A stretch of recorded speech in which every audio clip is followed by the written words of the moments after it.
All right, so we've got a fish rising in this seam of water coming off the tip of this branch. He's literally just on the other inch of water that's not moving as fast as the heavy part of the seam. He's just inside of there.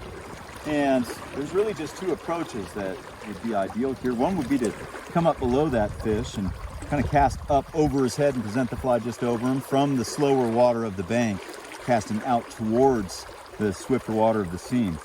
The problem with that is sometimes you run the risk of spooking another fish that's not rising that'll move up into slow water and blow that fish out of there, or just putting your line or leader over the top of him and having him see all of your leader before your fly gets to him. And that's a good presentation that we use a lot, but in this scenario, I've chosen to approach this fish from slightly above and across, and just kind of taking the time to position ourselves, again, just a little bit upstream. All we're really doing by that is trying to, just by our own positioning, if we were to cast directly at that fish, our leader would already be upstream of the fly, and it's like having it landing with a built-in mend.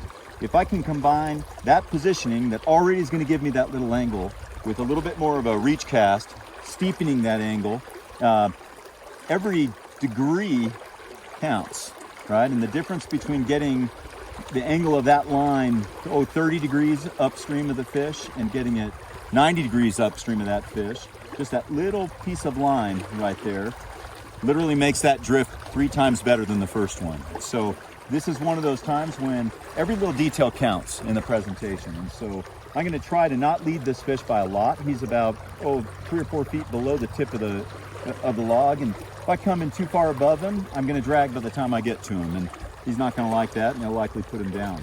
So again, I'm going to start a little bit short. I'll feel the seam out, and what I'd like to do is land within 3 feet, maybe 2 feet of him. He's moved up just a little bit there. Kind of feel that out. I might even take another side step now that I'm calculating that position.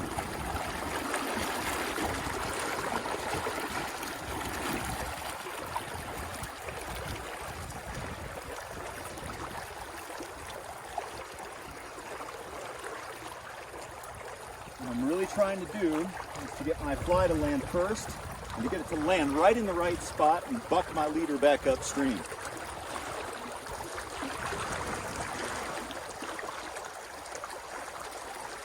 Okay, we've got a little ways to go. You can pull more line out. Sometimes it's better just to take a step or two. You've got a good cast, you're not trailing your boot. Just take a moment, get a little closer.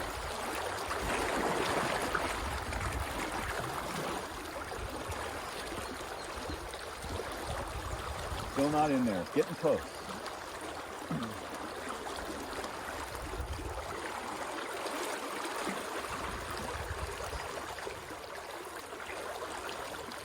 Knocking on the door. 4th and inches.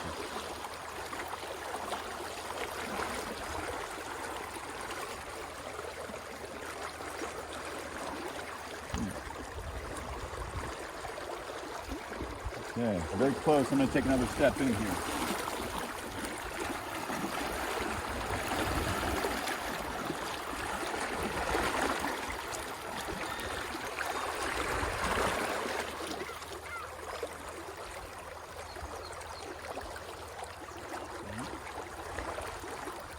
That fish hasn't seen that fly yet.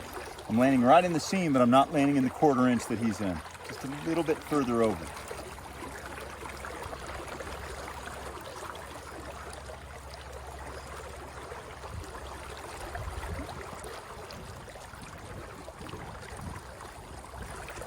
Within an inch of that fish, and I'm hoping he'll move, but he won't. Oh.